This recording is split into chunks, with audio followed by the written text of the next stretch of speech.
25 minutes before 11 o'clock. You know, the computer knows what I've looked at, and it keeps sending me stuff that is similar to stuff that I've looked at. I'm sure this happens to everybody, right? You look up like a lawnmower for sale, right? Mm-hmm. And you will get like all these little ads for lawnmowers. Or like I was like looking at a camera. I keep getting these ads for cameras. Yes. Right? All that stuff. So last time Echo Chernik was on the phone with us, I looked up at her artwork, and I kept getting all these pictures of women that kept showing up. All these beautiful pictures, artwork of ladies. Echo is an amazing artist, an award-winning artist, I guess you say, and illustrator. And I think in the course of time of speaking to some of the guests we've had, I think I can now figure out the difference between an artist and an illustrator. There's a fine line, right? Anyway, her clientele includes Coors Beer, NASCAR race car guys, Dave Matthews Band, the United States Postal Service, Public Supermarket, Disney, Penguin Books, the Museum of Contemporary Art in Chicago, Illinois. Wow. The official Mardi Gras logo for the city of New Orleans, Fantasy Flight Games, and such as Lord of the Rings, The Hobbit, and the L. Ron Hubbard Illustrators of the Future. She is the L. Ron Hubbard Illustrators of the Future coordinating judge. We've spoken to folks from the competition before, and let me just tell you, if you're out there and you're an author and you write science fiction, or you're an artist and you would like to perhaps illustrate somebody's story, this is a contest you don't want to miss, because it's free. It's free, and it'll catapult your career. I truly believe. Echo Chernik. Good morning, Echo. How are you? Good morning. How are you doing today? Good. I just went to your site again, so now I expect in the near future I will be getting all these pictures of ladies on the side of my computer. Yes.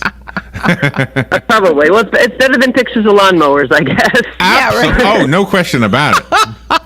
No question about it. So how are you? Good. How are you doing this morning? Thanks for having me on the show. Oh, you're welcome. Thank you. Where are you? Where are you calling from? Currently, I am actually in Wichita Falls, Texas, although my studio's in Seattle. So we're on our way to Gen Con in Indianapolis. To what con? What is that? Gen Con. Gen Con is a gaming show, the best 4 days in gaming, and it's in Indianapolis, and it is a gigantic convention of people who love games and game artists and game publishers, and it's a lot of fun. So this is what we do during the summer. We travel to a couple of different shows like this. Really? And so, do you go because you create the artwork for the games, or how does that work, by the way? The games today are so amazing. The artwork in the games. And, like, for example, I don't play them. I always tell myself one day I'm going to. But I watch kids play them. And I'm not a kid, but I watch people play them. And it looks like a landscape, for example. The artwork goes on and on. These guys are running down in these worlds, and they don't stop running. They just keep running. The video game art's amazing. I do more the covers for a lot of the 2D games and such, for role-playing games, and as well as advertising illustration. But a couple of our contest winners last year came in and wanted to be concept artists, and they do the concepts for these games where they have to paint out of the imagination the scenery that goes on, and it's just amazing to watch. Wow. So when they do this concept art, they are strictly scenery, and do they use any kind of special programs for this, or is it all hand-drawn? They use special programs, but you can do it by hand as well.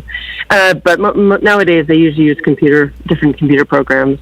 I tend to use Photoshop and Illustrator, but I also am a traditional trained oil painter as well. Illustration is a pretty big field. The illustrators, like you read off, I do a lot of work in advertising illustration, so I do package design, but I also do work for these game companies, but I also do interior design for books, and I also do a variety of other things. But then beyond stuff that I don't even do, like these concept artists, they do like they have to develop these fantastic escapes for the different video games and stuff, and they have to actually imagine it. They say, okay, this takes place in a wild, futuristic desert, so they have to paint it, and okay, this is where it takes place, and then they create the game around that. Gosh. It's amazing. It is amazing. Yeah. So what is the relationship like between yourself and one of your clients? Do they give you the information, and then you send them something, and they say, oh, that's close, but not and then is it a back and forth where you have to keep refining something until it is exactly what they're looking for? Yes, it's a back and forth. They, depending on the client, of course, I work with a lot of mainstream advertising clients, and they usually send me a several-page creative brief saying, we're looking to promote this new, for instance, Hasbro. I just did something for Hasbro. They send me a game brief of what the game is all about, what the target market is, and what they're looking for me to illustrate. And then I send back usually about 3 different sketches. They look at them and they say, we love this one, this is amazing, and then, go in that direction, and I'll do a tighter one, and then we will go back and forth to refine it. So it's a cooperative effort. Do you have competition between you and your husband Lazarus, since he is also an illustrator? Do you feel that pressure? He went to Pratt to be a creative director, and he was a creative director for many years. And then he actually left to work with me, and so we work together as a team now. So I'll send things over to him, and he'll do certain things on my artwork to send to the client, and we actually work back and forth as a team. So we're not competitive. Is he with you now? He is. He's out and about right now. He's okay. But he is here. Maybe next time I'm on the show, he can come on. he's a judge. He's a judge he's a new judge this year for the Illustrators of the Future as well. And I'm, as you mentioned, the new coordinating judge as of last year. And he's the new judge as well. And we actually go down. What's really cool about this contest is that when people submit their art, and it's like you said, it's totally free to submit. And if they win, they get to come down and spend an entire week with myself and Lazarus and some of the other judges, like Larry Elmore and Cirillo and Val Lindem, talking about illustration and the business of illustration, and we put them through an intensive course of learning all about it. I go into a lot about the business of it and how to get clients and how to work with clients and contracts and all the things you just asked me, but we spend an entire week talking on it. Wow. So I'm looking through your art, and it just seems to vary so much with the different styles and everything. I'm going to compare it to music just for a second. In music, you might listen to a band, and they have this album, and they spent a whole year on it, and there's an orchestra, and there's a chorus of singers, and it's very, very, very produced. And then next time you turn around, it's Tom Petty and his guitar, and he forgot the rest of the band or something like that. But they both work. The stripped down works as does the amazing production. They both work. That seems to be the case with your art. Some of it looks. Nothing is really stripped down. Like I don't see like Charlie Brown kind of art, like Charles Schultz. I don't mean that, but I mean for example, some of these are so amazing. It's like they jump off the page. They're all amazing. Very animated. I'm using the wrong words here. But some of them look stripped down, but they're still beautiful. Let me find one that's stripped down. They're stylized depending on what the end result of the illustration you want is. But one of the things I've always liked about illustration versus just fine art, and I like fine art, I do some fine art, but I like illustration because each and every job is a challenge. They come to you and they say, here's this illustration, we want you to make the cover for Specialties and Green Teas. And it's a challenge figuring out, how am I going to do it? What's the execution? Am I going to make it really complicated? Am I going to make it simple? Am I going to make it in a, cloisonné Chinese style? And so you have to choose which style to do will best suit the outcome you're looking for. Yeah, but because it depends on where it's going. So. And that's what's fun about it. Each illustration, though, has their own personality. It's like they're a character unto itself, even if you don't have a human represented there. Mm-hmm. Well, I specialize in people. As you saw, you found a lot of women. You do women really good. Yeah, I mean, people liked about. Oh, you know what? If you're trying to sell beer, you did it. Because. I mean, but people. You just know, right? I mean, go ahead. I'm sorry. Oh yeah, that's okay. I was going to say what people like about my work specifically is I tend to make them look like real people, and you connect with the people as opposed to just a body or figure of a woman. So that's what I get called for a lot is bring it to life. So, Larry and I were having a discussion the other day about Andy Warhol. Do you think he would make it today and be accepted today as an artist? Would he fit in now? Well, fine art is about finding new ways to express and to speak with people and get people to to think, to interact and to feel with the art. So every time, it's a continually forward-moving thing, I believe. So every time you have a new artist, they're creating something new, and people are interacting with it. So if Andy Warhol I'm sure Andy Warhol would do fantastic now, but they would be doing something different because artists are always changing. We're never really kind of the same. So I'd like to see what he would be doing nowadays. Echo Chernik is on the phone with us, and we're talking to her about her art, her illustrations, and I want to take a little break. And when we come back, let's talk about, for the sake of those artists and illustrators listening right now who want to get into the field maybe, and specifically about the opportunities that the L. Ron Hubbard Writers and Illustrators of the Future Awards contest offers for the artists and illustrators and writers, by the way. So we will take a little break, and we will be right back. Hi, I'm Leah Caruso with Strive Rehabilitation, inviting you to tune in to the first and third Thursday of the month at 11 a.m. to learn about the latest advances in healthcare available right here at home. Ocala Regional Medical Center and Strive have teamed up to bring the most qualified medical professionals on the air to answer your questions and bring information to help you in your decisions concerning your health. Again, that's the first and third Thursday. Health matters. Hospice of Marion County has an urgent need for volunteers to share a conversation with someone, run errands, hold someone's hand. All you need is a willingness to help others. Our volunteers believe the blessings they receive far exceed the services they offer. Will you consider serving, caring, and making a difference? Call today, 873-7441. Hospice of Marion County, making more moments of life possible. Hi, this is Vanessa Lane Jennings with the Jennings Law Firm, located here in beautiful Ocala. Join me every single Friday at 10:30 for Legal Lane. We'll be discussing various legal topics such as family law, criminal law, contracts, and much more. So this is your chance to call in with your legal questions and have them answered. That's every Friday, 10:30, right here, WOCA, The Source. All right, 12 minutes before 11 o'clock. Echo Chernik is on the phone. Go to her website. You'll see some beautiful artwork and be amazed, impressed, inspired. Echo-x.com is the website that I went to. Where does the website name come from, Echo?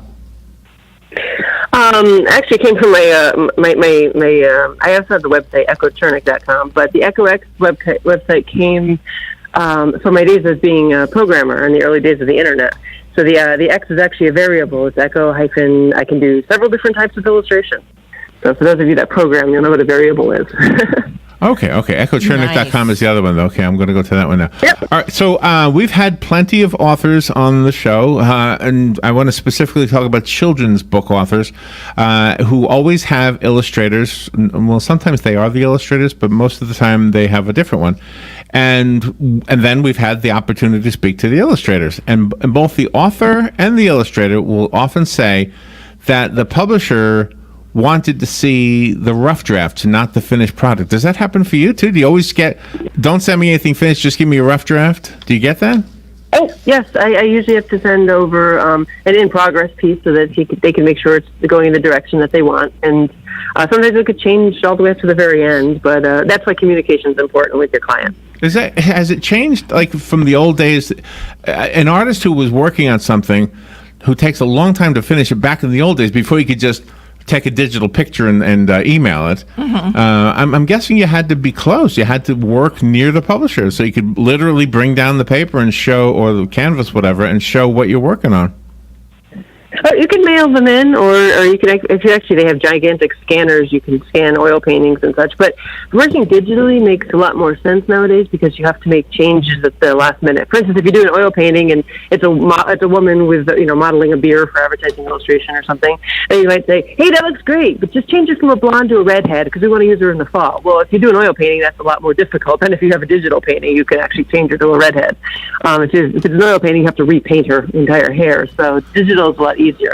But back then, you would just you could mail in the entire painting for them to use, or you could take pictures of it and then send it in. You know what would be a fun game for you to do? I have a fun idea for you. All right, you have to bet somebody. Okay, you talk to a radio host like Larry at WOCA, and before you call me, you bet somebody like Carmen, for example, and you say, "I'm going to give him my website. I'm going to bet you he's going to click on the link, takes him to nudes. I bet he clicks on that one." I did. I saw the whole thing here. They all look tempting. One of a kinds, limited editions, archival prints. And I'm thinking, I'm going to click on this one, but I bet you there's somebody betting that I do this. I bet. Now, fantasy. On the nudes? Fantasy looks pretty interesting too. Let me click on fantasy. Oh my gosh! I did a series of oil paintings for a collector of nude neoclassic, very tasteful neoclassic women. Mm-hmm. So that's where you are right now, I think. I don't know. I don't know what neoclassic means, but these look nice. How large were your paintings, the original ones that you did for the collector?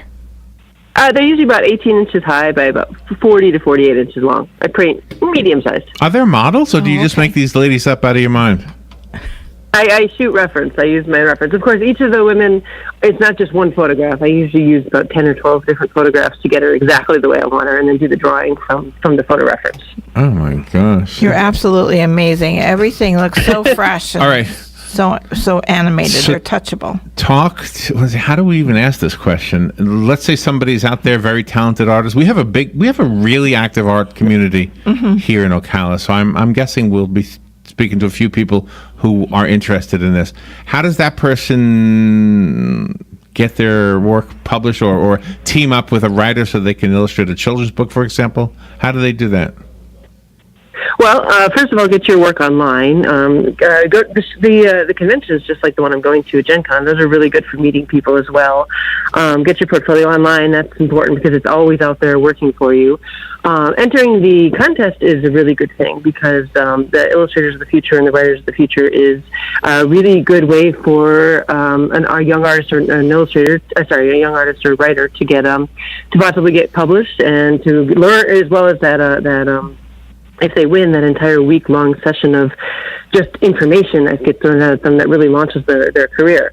What's really cool about the contest, illustratorsofthefuture.com or writersofthefuture.com, is that it's free. It's a legitimate contest. It's not one of those where you're like, okay, you have to pay $50 to enter and never look again. It's set up by L. Ron Hubbard to pay forward to artists and illustrators to give them a launch in their career, and so it's no strings attached. It's free, and you can enter up to enter quarterly, so you can enter several times a year. Just send pieces in. What I look for is the coordinating judge of the illustrators. You'll send in up to 3 pieces. I look for good style, but I don't judge it based solely on the person's style. I'm very open-minded. I might not even like the style, but if it's a solid style and it's well drawn, then that's one of the things I look for. And I also look for storytelling. So if you're looking to send a few pieces and lean towards sending ones that actually tell a story as opposed to just being a painting of a plant or something, that tell what's going on here, because it is an illustrators competition. And storytelling is important in illustrations. So that's a good way to get a boost in the career as well. And then just keep sending, as far as being able to get work, just keep sending samples out. One of the things that I tell my students is I have a business card that has all of my, basically a mini portfolio on either side. It has pieces on one side, and then it has other pieces on the other side, and it has a 2 and 2 number from j2.com, which I've kept for 20 years now because it doesn't expire. It just follows me wherever I move to. And then if you leave your little business card everywhere, I have people that call me up and say, "I found your business card and I've been carrying it with me for 20 years and waiting to hire you." And I'm like, "Whoa, I've been carrying my business card for 20 years." Really? So put your pictures on your business card and put a phone number that's not going to expire. That's very important because you'd be amazed how long people hang on to these things. Where's your picture? You've been doing this 20 years? Wow. Where are you? I hit on about Echo, but there's no picture. No picture of Echo. There should be a picture up there. Oh, I'm going to have to check on that. So I've been doing 19 years, so almost 20 years. Are .coms still in vogue right now, or do most people go to social media like Facebook, or what is your suggestion? Oh, I'd say do all of it. Get it. First of all, get a URL, whatever your name. I have echochernik.com, and I also have echox.com. And then from there, you put a link. You should see on the echox.com. It should say there's a social media link at the top. Get on Facebook, get on DeviantArt, get on everywhere you can. Just post work up. Get it everywhere you can, because people will find you at the most amazing places. But Facebook is really good. Twitter, if you like Twitter, but they kind of link together nowadays, which is good. Instagram is really popular, and all the new ones. But wherever you can send stuff up, people always stumble on it, and then they put you on Pinterest, and then eventually you get in the sites of an art director or somebody, or an author or somebody looking to hire an illustrator. I found your Facebook page, and I think I found an interview with you. Echo interviewed by CBS News about stolen posters. Oh my gosh, people stole your posters? Wow. That was a couple years ago. I did the posters for the Connecticut Opera. I think it was like 2007 or 2008. So I guess it was a while ago. And they posted them up. They printed about 500 of them, and they posted them around town. And people loved them so much they stole them. They kept stealing them off the walls, and it became a big thing because they couldn't keep them on the wall. Ah, okay. And so they interviewed me. They put it on the news, and then every once in a while I have someone that shows up at a show, and they'll be like, "Hey, I stole your poster. Will you sign it for me?" Oh, wow, nice. Oh, I'm looking at the news. Oh, there you are. Oh, you're pretty. Look at you. You could be your own model. Look at you. I am in some pieces, but usually I hire models. And for the Illustrators of the Future contest, there's still time for this last quarter of the year, right? Until September 30th? Yes. Yep. So just go on. It's easy to enter. Just go on and send it in. And if you don't hear back, just send it in next quarter too. You can do it every quarter. Just what is work in. Let's do one negative. What is the biggest mistake an illustrator makes when they send into the contest? What's the biggest mistake they make? Ripping people off. We sometimes have people that will just download pieces and send them in that somebody else did. No. That is my gosh. Appalling, honestly. That is the huge no-no. That's Don't a bad send one. Somebody else's art. Wow. Send your art. Okay, yeah. That's an easy one. That's an easy one to see. But let's talk about the person who really is doing the best. I mean, when you said ripping off, I didn't know you meant literally. I thought you meant like emulating somebody so much that it looks. Nope. Wow. Nope. Okay. Actually, first of all, send your own art in, and just send in just the strongest three pieces that you have. Then the mistake, it's not really a mistake. Just send in your best pieces. Like I said, I specifically look for at least one that tells a story that shows me that you can illustrate something's going on, even if I don't know what's going on in the story. If I know there's something going on, right? That's illustration versus just fine art. So I tend to not choose ones that are just a picture of a plant or a tree or a person. Just try to illustrate something. Gotcha. Yeah. Pick a book. Nice. Pick a book and draw a story from it. Is it better to send in the actual paper through the mail, or do you recommend a photograph by email or like what do you call it, through the internet? You can, if people don't have access to the internet, they can submit it through the mail. That's fine, but it doesn't it doesn't look better either way. I actually prefer to view them online because I have an easier system of picking and choosing and such. But you can send it in paper copies, or you can send it in digitally as well. Okay. And then just send in the best ones you have. And then if you don't hear back, it doesn't mean that your work's not good. It just means that maybe that quarter there was a couple people that were better. But it ebbs and flows. So just keep sending pieces in every quarter, and as you improve, because artists always improve and are always exploring. So. And we hear the same thing for the writers as well. We hear the same thing. Just keep doing it, and eventually something will break. Echo, you are an impressive person. Thank you so much for being on the show with us today. Yeah, I like this artwork. Thanks for having me on. I can't wait to see what the internet sends me now. All right. Go to writersofthefuture.com, by the way, if you want to learn more about the whole thing, the whole contest. Thank you, Echo. Oh, and make sure they check out the book as well, the writersofthefuture.com book. The book. Yes, I have. I just, by the way, finished listening to the whole audiobook. The audiobook of oh my gosh, Battlefield Earth. It took me a few months to listen to that thing. Oh, now I'm looking at a video of you painting. Look at this. Oh, wow. I'm going to watch this. All right. Thank you, Echo. We'll be right back.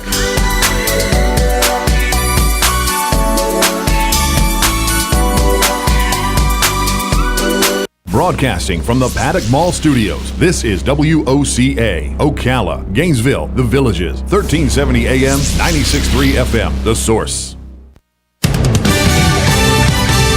Fox Fox News Radio, I'm Lillian Wu. The U.S. has a message for North Korea, which is threatening the U.S. territory of Guam. The United States has the capability to fully defend itself from any attack and defend our allies, and we will do so. Secretary of State Rex Tillerson, just before his stop in Guam, he's returning from his Southeast Asia trip, where he urged leaders to isolate North Korea. Tillerson notes he also spoke with Chinese and Russian officials, who in turn met with North Korean diplomats. The secretary says the fact that North Korea has upped its rhetoric is a sign that this pressure campaign against it is beginning to show. Fox's Rich Edson, and we're just learning that FBI agents raided the Virginia home of Paul Manafort, the president's former campaign manager, late last month. The Washington Post reporting that people familiar with the probe into Russian meddling say the FBI used a search warrant to seize documents and other materials. Fox News, we report, you decide. For me, it was the big S-Class from the 90s. Beautiful. My friend's dad had one. The SL. All of the SLs. I've been watching those since I was a kid. I think the 1971 SE was the first Mercedes that just blew me away. Everyone wants the original, the authentic. And with a certified pre-owned Mercedes-Benz, you can experience the iconic luxury, unparalleled safety, and performance of Mercedes-Benz at a price you can afford. But just remember, only your authorized Mercedes-Benz dealer has the skilled technicians to certify that your pre-owned vehicle is up to Mercedes-Benz standards. And only your authorized Mercedes-Benz dealer offers an unlimited mileage warranty, so you can drive with confidence as far as you'd like for up to 5 years. There are pre-owned vehicles, and then there are Mercedes-Benz certified pre-owned vehicles. Visit the certified pre-owned sales event going on now through August 31st and receive 2 years of complimentary prepaid maintenance and special financing available through Mercedes-Benz Financial Services. Only at your authorized Mercedes-Benz dealer. See your authorized Mercedes-Benz dealer for complete details and limitations on certified pre-owned warranties. Here are today's headlines from The Source. WOCA. Ocala police are looking for a convicted felon they believe shot a man Monday night. Responding officers say the man could be on the run outside of county lines. Ocala police are looking for 55-year-old Roger LeBron Colon, who goes by the nickname Viejo. Officers were called to Oakwood Mobile Manor at Northwest 4th Street Monday night. The victim told deputies that he was arguing with Colon outside of his trailer when he was shot. The victim had to be rushed to a hospital to undergo surgery, while Colon got into a blue Honda CR-V and drove away. State records show that Colon has served time in prison for burglary, attempted burglary, and grand theft. When he is caught, Colon will face charges of aggravated battery with a firearm and possession of a firearm by a convicted felon.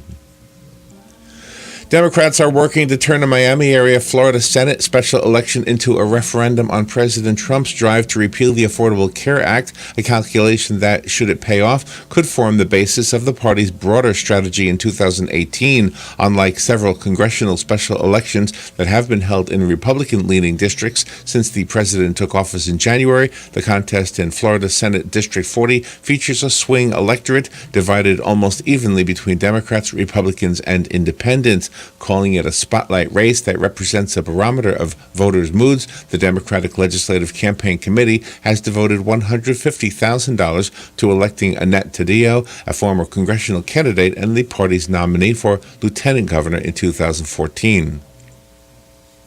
A woman drove for 2 days with her dead 11-year-old daughter in her truck before hitting a guardrail in West Virginia, where authorities say witnesses saw her dragging the body into the woods. The driver, 37-year-old Erica Newsom, has been jailed on charges of concealing the body of her daughter, Kay Lee Plummer. Newsom told authorities after Sunday's crash that they left Jacksonville on Friday to drive to the home of the girl's father in Buffalo, New York. State Police Sergeant Herbie Barlow told reporters that it was obvious the girl did not die from injuries in the accident. Barlow said a couple traveling on the same highway reported seeing Newsom remove a body from her vehicle and drag it over a hill. They were found a short distance away. The mother was jailed on $50,000 bail while investigators searched for evidence in Florida.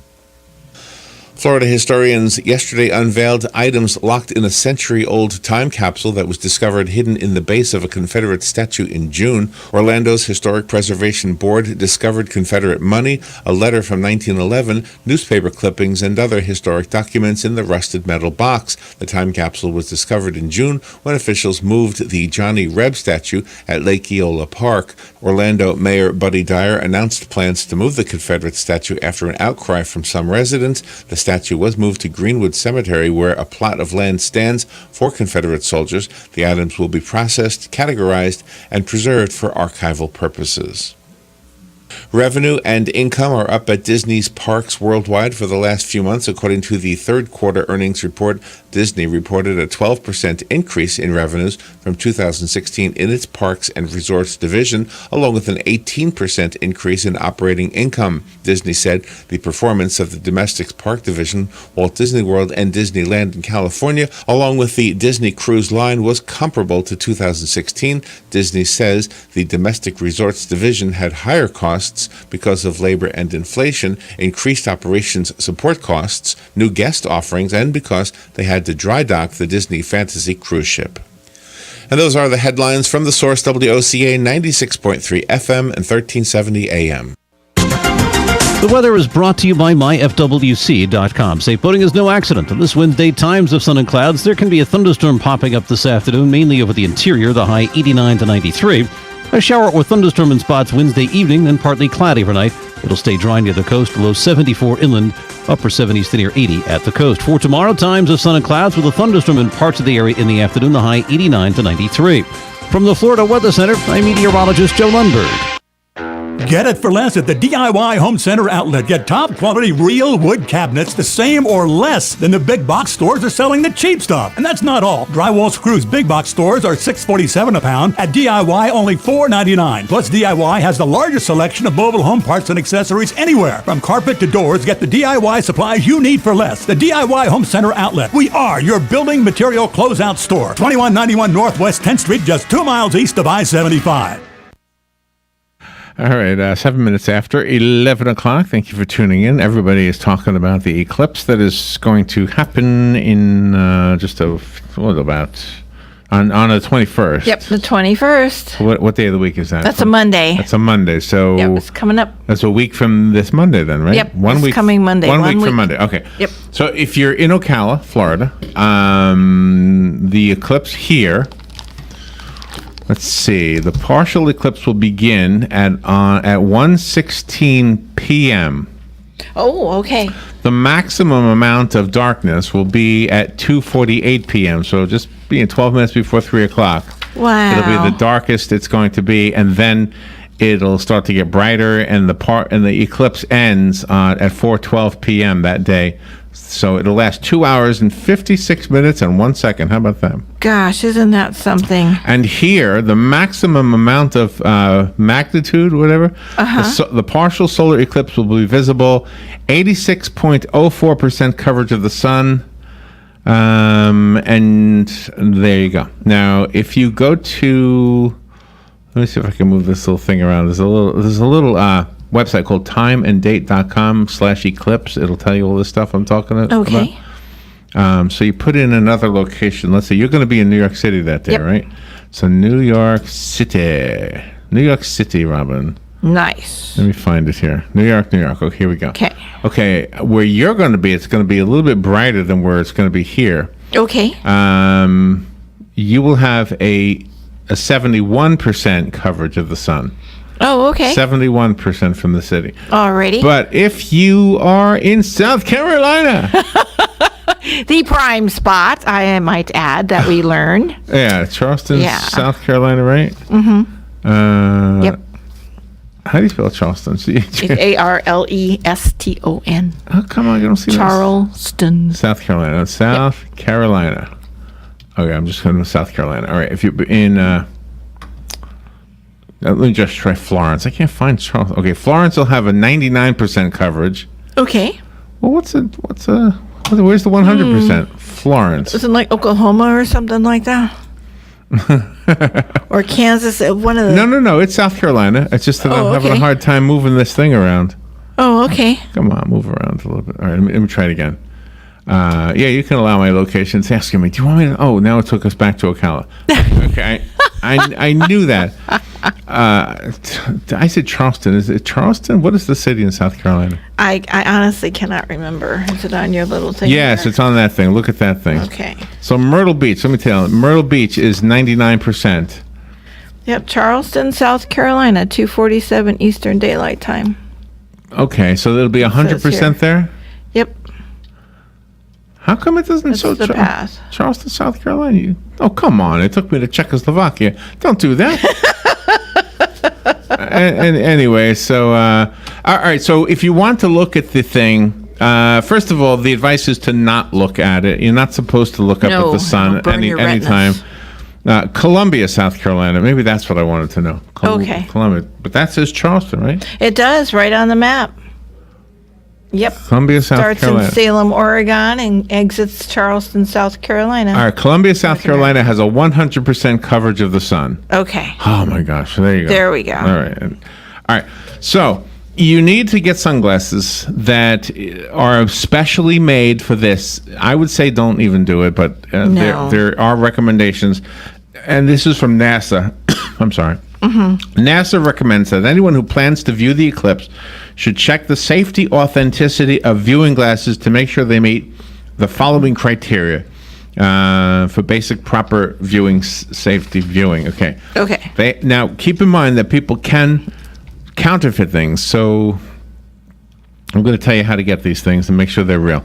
They have to have a certification information with a designated ISO 12312-2 international standard. Mm-hmm. Okay, just trust me on this. I'm just reading it. Have to have manufacturer's name and address printed somewhere on the product. They're not to be used if they are older than 3 years old or have scratched or wrinkled lenses. You're not supposed to be using any homemade filters, no matter how dark you think you've made them. Ordinary sunglasses should not be used as a replacement for eclipse viewing glasses or handheld solar viewers. Mm-hmm. According to the American Astronomical Society, just 4 manufacturers have certified that their eclipse glasses are handheld solar viewers meet the standards, and I want to tell you who they are. Okay. So I will ask you to be careful, but here are their names. These are the manufacturers that the American Astronomical Society is recognizing. Rainbow Symphony. I know I did this once before. This is not a repeat. But this is good. For those who didn't hear it. Rainbow Symphony, American Paper Optics, Thousand Oaks Optical, and TSE 17. Those are the 4 companies. Mm-hmm. And it also says this, and we have to ask somebody in one of our friends at the library, over 6,800 libraries across the country are distributing safety-certified glasses for the eclipse. Gosh, nice. 6,800, with many collaborating with scientists to hold viewing events and activities before and during the event. We'll ask Lee Schwartz from the Bellevue Public Library. He's fabulous. Ask somebody at the library, yes. Yeah, Lee Schwartz is our guy. So there you go. You keep the glasses on the whole time. It tells you during the total eclipse you can take them off, but unless you're in Columbia, South Carolina, you're not going to see a total one. No. I'll take a percentage, though. This is, historical. I will take a percentage. Yeah, so those are the bits of information. Yep, set your camera up on time lapse and you'll be good. Then so here in Ocala, just to go back to us, we will have what did I say, 86%? Yep, that's pretty cool. So 86%. It'll be like what, dusk or something? Yeah, it'll be neat. Ocala, Florida. Ocala, Virginia. There's an Ocala, Virginia? Oh, I didn't know that. I didn't ever do that either. So anyway, 86.04% coverage of the sun. Mm-hmm.